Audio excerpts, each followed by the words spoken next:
Olá, tudo bem? Como vocês estão? Espero que vocês todos estejam muito bem. Bom, hoje eu tô aqui para falar um pouquinho para vocês da nossa prática de direito constitucional. Tá?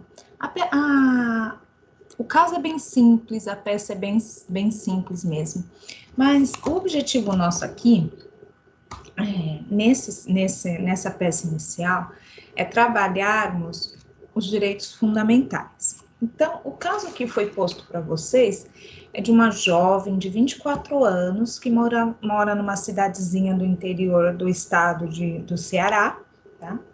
E ela sofre constantemente de doenças, de infecções, e aí numa crise acaba indo para a capital, Fortaleza, e sendo internada no hospital estadual em Fortaleza. E lá passou por inúmeros procedimentos, por inúmeros exames, até que conseguiram identificar a doença que ela tinha. Ela tinha lúpus, que é uma doença autoimune. Aí, passado alguns dias onde ela teve uma melhora, ela recebeu alta, ela teve uma pequena melhora, recebeu alta, e mandaram ela de volta para casa, dizendo que ela ia ter que tomar um remédio para sempre, ad eterno, né? E, e que ela sempre teria que estar procurando medicamento, o médico, né? Sempre teria que fazer o acompanhamento dessa doença. Porém, ela não recebeu nenhum documento, os exames, o prontuário dela, ela não recebeu. Como ela ia dar continuidade ao tratamento dela se ela não tinha informações de como se desenvolveu o tratamento, o diagnóstico, os exames que foram feitos, os remédios que foram tomados, né? E ela preocupada, e como ela iria dar continuidade ao seu tratamento, ela procurou você, tá? No caso, você vai fazer o papel de um defensor público. E a primeira orientação que você faz a ela é de requerer ao hospital, por escrito, o prontuário, cópia do prontuário, né? Cópia completa do prontuário, dos exames, tudo. Para que para que o hospital responda. Aí essa jovem, chamada Magnólia, né, ela volta ao hospital, faz o requerimento por escrito, protocola, fica com a via dela. Passado algum tempo, ela recebe a negativa do hospital, dizendo assim que não seria possível ter acesso, que a Magnólia tivesse acesso ao prontuário dela, com as informações dela, porque as informações que tinham ali eram de caráter técnico e conhecimento e acesso restrito aos médicos daquele hospital. Então, essa é a nossa situação, esse é o nosso caso concreto. É uma jovem que precisa receber informações a respeito do tratamento médico dela, ou seja, precisa de cópia do prontuário. Ela fez o requerimento e teve uma negativa. Antes da gente dar início a peça propriamente dita, vocês precisam relembrar de alguns conceitos iniciais. O conceito dos direitos fundamentais. Então, a nossa Constituição, não só no título 2, como em toda a Constituição e ainda entre outros tratados, traz vários direitos fundamentais, tá? Que são direitos individuais, direitos sociais, direitos políticos, direitos de nacionalidades, direitos difusos, direito coletivo, que estão esparramados aí ao longo da Constituição. Só que esses direitos, eles são colocados à nossa disposição, mas às vezes há um impedimento, uma coação no exercício desses direitos. Então, direitos fundamentais são os nossos direitos, tanto individuais, né, aqueles de primeira geração, que dizem respeito à prestação negativa do Estado, ou seja, que ele não pode intervir, como os direitos sociais, os direitos de segunda geração, que diz respeito à ação positiva do Estado, onde ele tem que desenvolver políticas públicas para poder alcançar, concretizar esses direitos sociais. Os direitos de terceira geração, ou dimensão, que são os direitos, os chamados, né, direitos difuso e coletivo, que diz respeito a todos, né, por serem sujeitos indeterminados, tá? E ainda uma série de outros direitos que estão dispostos aí na Constituição. Além disso, o artigo 5º também traz os chamadas garantias constitucionais, também conhecida como remédios constitucionais.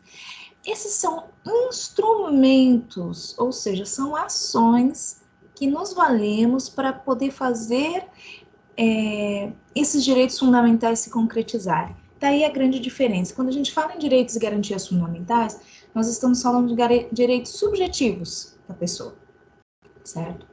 É o direito da própria pessoa, seja o caráter individual, social, solidário, tá? Seja o caráter que ele for, diz respeito ao nosso direito de. Né? Já os remédios, os remédios constitucionais são garantias de se ter aquele direito, se alcançar aquele direito fundamental. Foi uma forma que o legislador constituinte elaborou para que nós possamos ingressar no judiciário para poder ter aquele direito fundamental assegurado, concretizado. E aí a gente vai para mais algumas informações que eu trouxe aqui para vocês. Então, os remédios constitucionais são meios, ações judiciais, não são direitos, são meios, são instrumentos, são ações, postos à disposição dos indivíduos e cidadãos para provocar a intervenção das autoridades competentes. É interessante quando eu coloco para os indivíduos e cidadãos, porque tem algumas espécies de remédios que têm legitimados específicos, como é o caso da ação popular. Ela só pode ser proposta por cidadão no sentido estrito da palavra, ou seja, a pessoa que está em pleno exercício dos seus direitos e deveres políticos, certo? Por isso que tem, por exemplo, mandado de segurança, sim, para todos, em caráter geral, mas a ação popular tem que ser uma pessoa que tem o título de eleitor, vamos colocar dessa forma bem sintética. Colocado à disposição de indivíduos e cidadãos para provocar a intervenção das autoridades competentes, visando sanar, corrigir ilegalidade e abuso de poder em prejuízo de direitos e interesses individuais. Eu tenho uma gama de garantias, eu tenho uma gama de direitos individuais. E toda vez que eu estou diante de uma autoridade que me impeça de exercer esse direito, eu tenho os remédios constitucionais, que são ações que eu ingresso contra as autoridades coatoras para que elas façam ou deixem de fazer algo que está aí, cuja ação ou omissão está em detrimento aos direitos fundamentais. E quais seriam esses remédios constitucionais? Aí eu tenho o primeiro mais conhecido, mais famoso, mais bem utilizado aí, pelo direito penal, o habeas corpus, no artigo 5º, inciso 68, que ele diz assim, considerar habeas corpus, né, toda vez que houver violência, violação ou grave ameaça ao direito de liberdade. Tá? Então, toda vez que se tratar de liberdade, o direito de ir e vir da liberdade, de locomoção, assim, o remédio é o habeas corpus. Eu tenho também o mandado de segurança. O mandado de segurança, tanto o individual quanto o coletivo, ele é para direito líquido e certo. Tá? Direito líquido e certo, não tutelado nem por habeas corpus, nem por habeas data. Aí eu me valho do mandado de segurança. Ele é um coringa, porque se o que eu pretendo não está, o direito que eu pretendo tutelar não está na liberdade do habeas corpus e não está na informação do habeas data, então eu me valho do mandado de segurança. mas é necessário que esse direito seja líquido e certo. Também tem aí o mandado de injunção. O mandado de injunção é quando eu tenho um direito fundamental que necessita de uma norma regulamentadora, porém, essa norma ainda não foi feita. Então, quando ingressa uma norma nesse sentido, uma ação nesse sentido, o objetivo é justamente pedir para que a autoridade competente, ou seja, o poder legislativo, edite a norma necessária para o exercício daquele direito que não possui norma regulamentadora. Resgatem aí no conhecimento de vocês. As normas de direitos constitucionais, elas são de eficácia plena, contida e limitada. Quando eu tenho uma norma de direito fundamental de eficácia limitada, eu diz respeito àquelas normas de direitos sociais, que precisa de uma regulamentação posterior para que eu possa exercer aquele direito. Por exemplo, o que seria do direito à saúde se eu não tivesse a lei do SUS? Tá? O que seria da Seguridade Social se eu não tivesse a lei do LOAS, né? E assim sucessivamente. Eu tenho a ação popular. Vou falar da ação popular primeiro, que a ação popular é aquela ação que eu já comentei com vocês, que o cidadão, que é o titular, né, que ele pode, só o cidadão que pode impetrar, que tem legitimidade ativa para ingressar, com essa ação, contra ato lesivo a patrimônio moral, histórico, cultural da administração pública. Para proteger a coisa pública, a res pública. E, por fim, que é o que nos interessa hoje para resolver o caso da Magnólia, é a ação de habeas data, prevista lá no artigo 5º, inciso 72 da Constituição. Tá? E ela é justamente para tutelar o direito à informação pessoal. Veja que Magnólia não quer saber de nenhum terceiro, não quer saber de uma informação do governo. Magnólia só quer saber de uma informação dela, para uma necessidade exclusiva dela, inclusive até para proteger, para conseguir garantir o direito à saúde dela, porque aquelas informações vão ser necessárias para o tratamento dela. Então, nós temos o habeas data lá no artigo 5º, inciso 72, que diz assim: conceder-se-á habeas data para assegurar o conhecimento de informações relativas à pessoa do impetrante, constante de registros ou bancos públicos. Ou bancos de dados em entidades governamentais ou de caráter público. Vou ler novamente. Para assegurar o conhecimento de informações relativas à pessoa do impetrante. É aqui que eu queria chegar. A pessoa do impetrante, ou seja, a informação que se pleiteia precisa ser do impetrante, ou seja, daquele legitimado a propor aquela ação. Então, um terceiro, em tese, não poderia propor uma ação de habeas corpus ou de habeas data, porque a informação pertenceria a terceiro.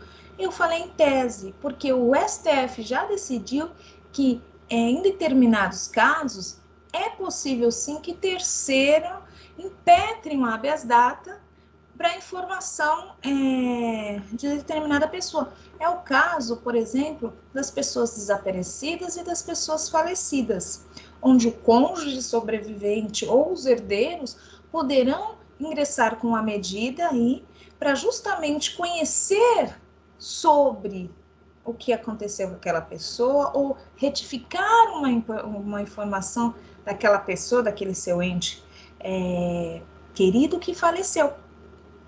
Então, veja, em regra, só pode pleitear, ingressar, impetrar com uma ação de habeas data o detentor da informação pessoal a qual deseja ter acesso ou a qual deseja retificar pelo inciso B.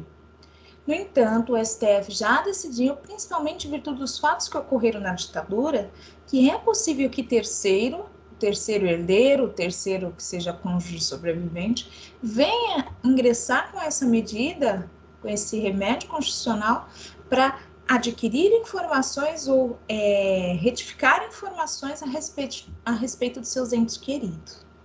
Então, continuando aqui, na linha A, para assegurar conhecimento e informações relativas a pessoas do impetrante, constante de registro ou bancos de dados de entidades governamentais ou de caráter público.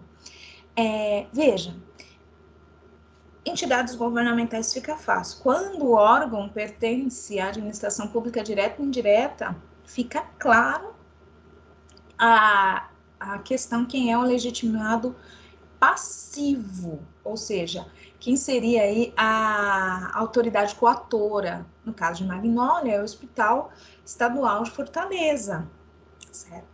Só que quando essa linha coloca para nós de caráter público, o artigo 5º, inciso 72, que fala de habeas data, quer dizer que poderá impetrar habeas data contra tanto instituições da administração pública direta ou indireta, quanto a instituições privadas que exerçam serviço público, né? Ou seja, serviço de caráter público, tá? Então, não é necessariamente a instituição precisa ser pública, mas a natureza da atividade da instituição tem que ser de caráter público. E B, também vai ser concedido o habeas data para retificação dos dados quando não se prefira fazê-lo por processo sigiloso, judicial ou administrativo. Por quê? Quando você quer a retificação dos dados, você pode se valer dessa medida, mas também pode se valer aí de uma ação civil comum, né? Uma ação para poder reparar aí uma informação, corrigir uma informação, ou até mesmo via administrativa, o famoso direito de petição, de peticionar nos órgãos administrativos uma determinada correção de uma determinada informação, certo?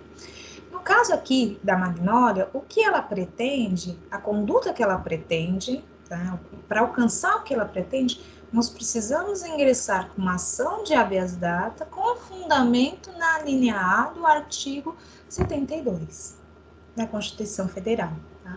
Nós precisamos aí que ela tenha acesso às informações dela, ela será a própria impetrante e as informações que ela quer para ela, para fim de que ela possa dar continuidade ao tratamento a qual ela foi diagnosticada.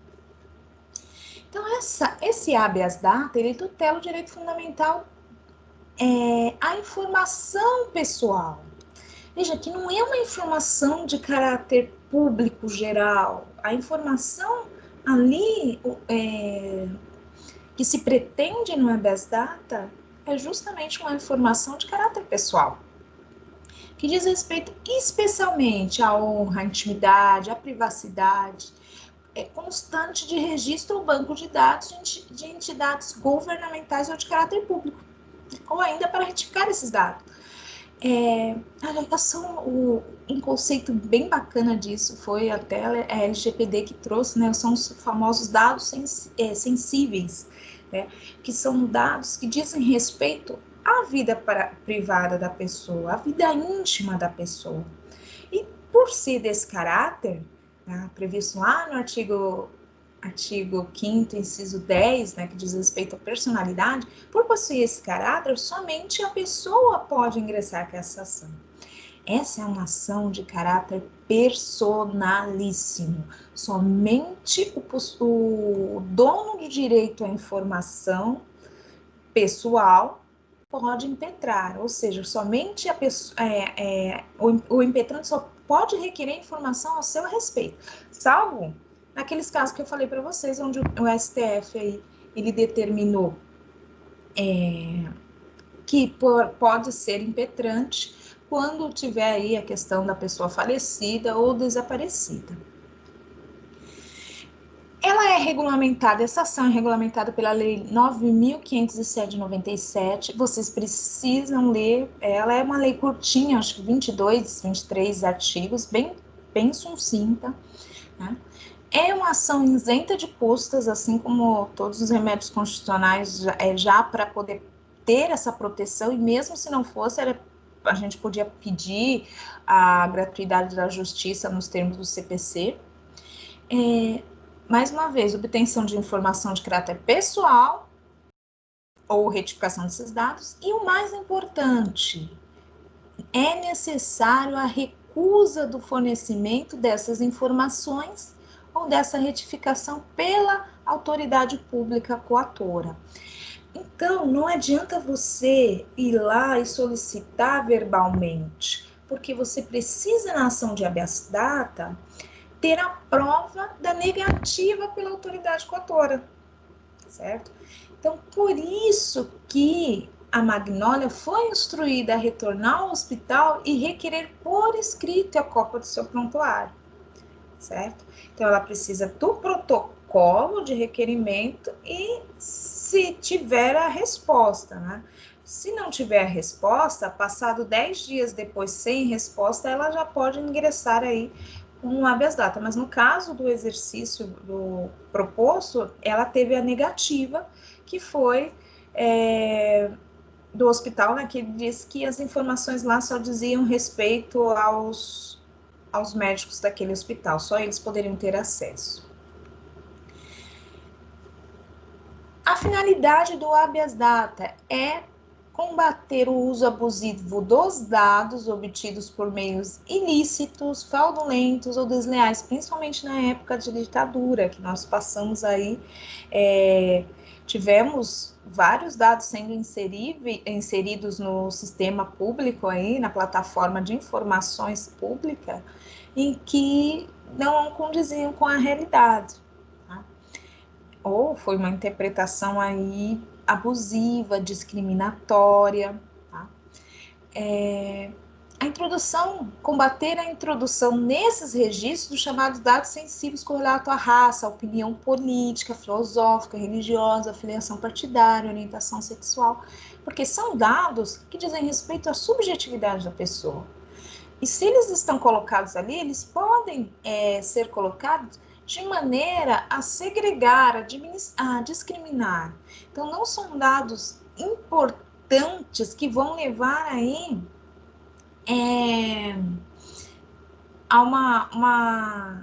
que vão levar a uma utilidade social, né, um bem comum. Veja, é diferente do censo. No censo, as informações são levantadas para caráter estatístico, certo? Mas eu não posso me valer de informações sensíveis para fins discriminatórios. Também o habeas data, né, é um instrumento que foi colocado à nossa disposição para combater a conservação de dados falsos ou inexatos com fins diversos daqueles previstos na lei. Então, é justamente para a gente fiscalizar se houve a correção, se aquela pessoa que solicitou uma determinada inserção de uma informação foi feito daquela forma, certo? Então, é exatamente para isso, para a gente manter a veracidade das informações pessoais. Nessa ação, as partes são chamadas de impetrante e impetrado. Impetrante é o legitimado a propor a ação, ou seja, é o dono da informação pessoal a que se pretende ter acesso ou que se pretende retificar. E o impetrado é a autoridade coatora. A competência aí vai depender do órgão, né, do tipo de informação. Mas no nosso caso, como trata-se de um hospital público estadual, né, e Magnólia também não tem nenhuma característica que tenha uma justiça especial, assim, então nós vamos partir a competência do artigo 20, inciso 1, a linha F da Lei 9.507 de 97, que é a lei que rege o habeas data. A competência vai ser da vara do juízo ali, juiz da vara civil, né, da comarca de Fortaleza, no estado do Ceará. Por quê? Porque é ali que a ação vai ser proposta pela defensoria. A petição inicial tem que seguir os requisitos do CPC, lá no 319 e 321, e deve ser instruída com a prova da recusa do acesso às informações. Como vocês não vão colocar a prova em anexo, vocês têm que citá-las ali de que aquele documento está em anexo. Não esqueçam de colocar essa informação para que a peça esteja correta. Geralmente você pode fazer isso tanto na parte dos fatos, do mérito, né, ali dos fundamentos, né, tanto numa parte como na outra, até nas duas, se quiser fazer a repetição, a depender do contexto, como você for elaborar a sua peça. E o 319 do CPC, ele, que é os requisitos da petição inicial, né, então tem que colocar lá o órgão competente, a qualificação, nome, estado civil, qualificação completa, os fatos em fundamentos jurídicos, né? O pedido com suas especificações, o valor da causa, as provas com que o autor pretende demonstrar a verdade, nesse caso, são aquelas provas que eu falei para vocês. A recusa, o protocolo, né, que pediu a informação, e a recusa da autoridade coatora em dar aquela informação, né, em prestar aquela informação, certo? No caso aqui, não precisa pedir audiência de conciliação, porque não cabe, né? O juiz vai pedir de imediato que aquela informação seja dada, então não se aplica o inciso 7 do 319. Trata-se de uma ação gratuita e você tem que reforçar isso na sua ação, porque lembra, as ações, elas são distribuídas, vão para o protocolo, né, vão para o cartório lá, e nem sempre quem pega a tua ação para ler de imediato é uma pessoa que tem conhecimento pleno, pode ser um estagiário do cartório, né? Então é interessante que você, nesse primeiro momento, fale que trata-se de uma ação gratuita. Daqui a pouco a gente vai ver a estrutura da peça e vai ver que eu deixei um espaço ali para vocês colocarem que é uma ação gratuita, com fundamento tanto no artigo 5º, inciso 77, que diz assim: são gratuitas as ações de habeas corpus e habeas data, e na forma da lei os atos necessários ao exercício da cidadania. Ação popular, mandado de segurança, também são ações gratuitas.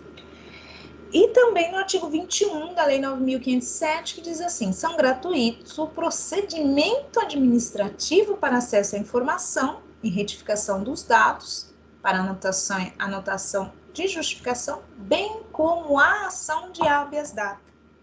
Também é um procedimento aí gratuito, são os dois fundamentos da gratuidade. E como fica a nossa peça, a estrutura da nossa peça? Como a gente começa? Sempre endereçando. Eu costumo falar que a peça, ela é uma carta, e você tem que endereçar essa carta corretamente. A quem a gente vai endereçar? Ao juízo da vara civil da comarca de Fortaleza, Ceará. Esse é o nosso endereçamento. Aí nós iniciamos com a qualificação do impetrante, ou seja, de Magnólia, e na sequência, né, colocamos o nome da peça. Então, começo lá, Magnólia, qualificação completa, neste ato representada por seu procurador, né?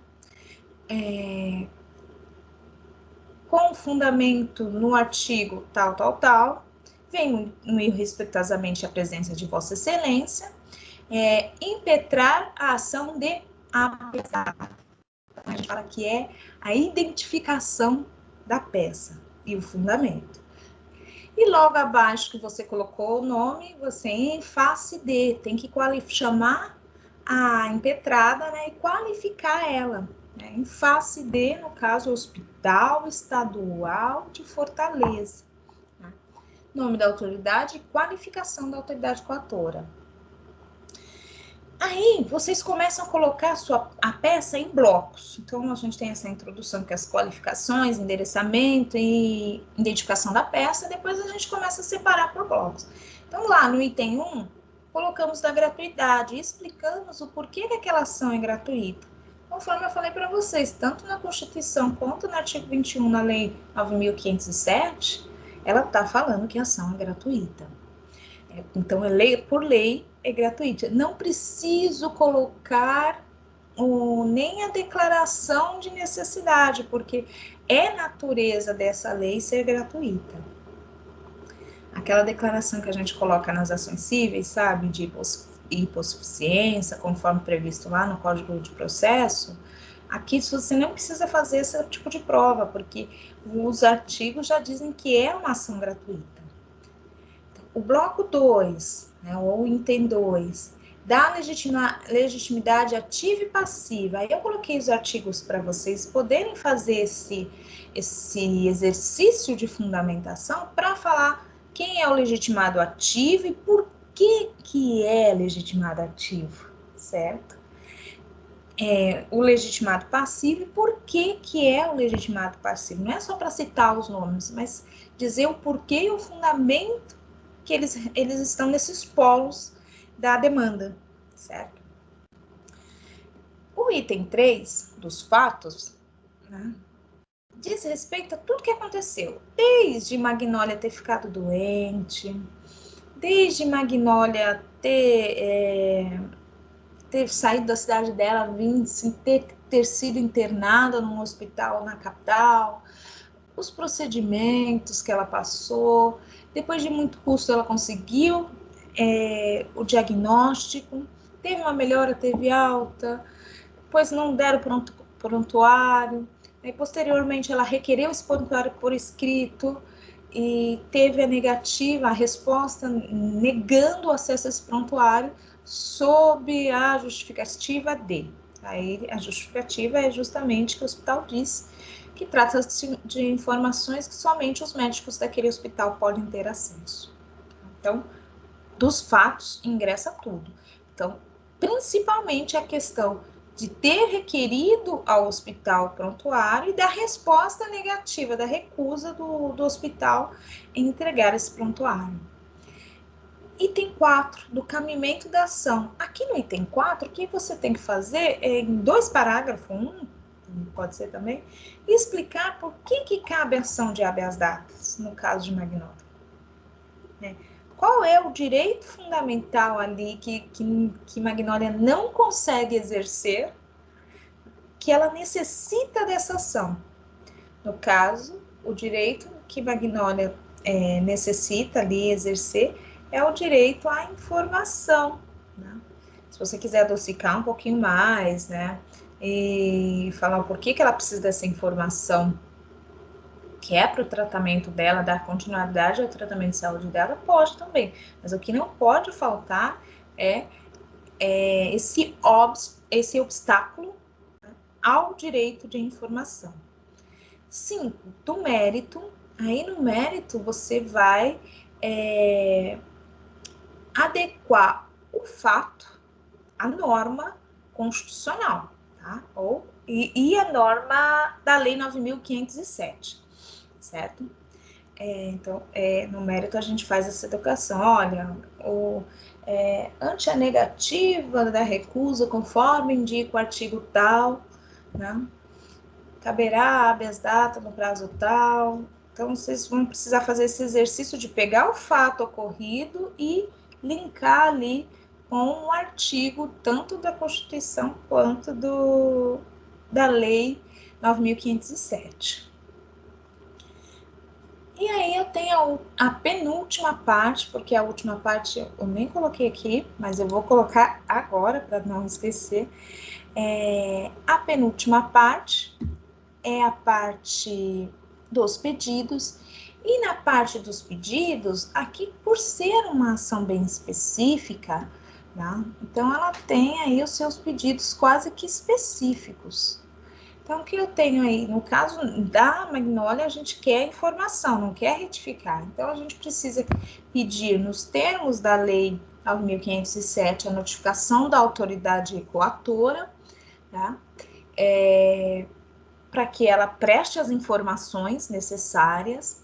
Nós vamos pedir aí a oitiva do Ministério Público dentro do prazo determinado no artigo 12 da Lei 9.507. Vamos pedir a prioridade de julgamento, que é um artigo muito interessante, é o 19, que eu peço para os senhores estudarem a lei de habeas data para poder elaborar essa ação, que ele fala que esse tipo de ação tem uma prioridade aí no processo de julgamento, tanto que os prazos são bem curtos, bem rápidos. E o último pedido é que julgue procedente o pedido determinando ao impetrado conhecimento da informação, né? Ou determinando a impetrante que dê a informação ao impetrado, tá? Mas dessa forma, fica bem claro que o que nós queremos é o direito do impetrado à sua própria informação. É isso que nós pedimos. Não esqueça, toda petição tem que pedir o julgamento procedente da ação. Tá? Por fim, preciso terminar com o valor, né, o valor da causa.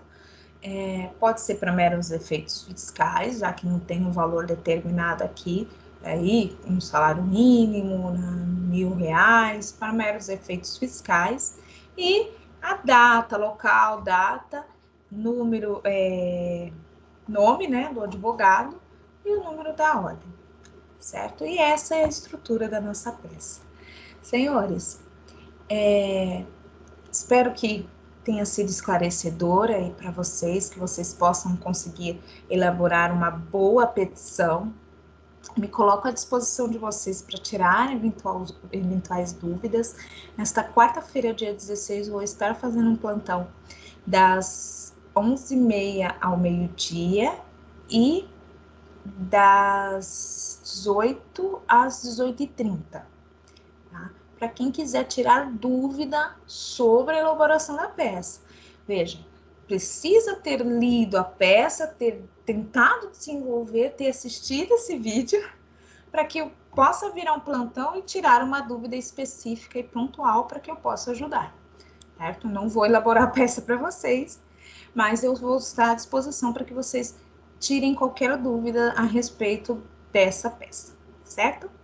Agradeço a todos, é um prazer poder ajudá-los, né? Fiquem bem e boa sorte. Bons estudos. Tchau!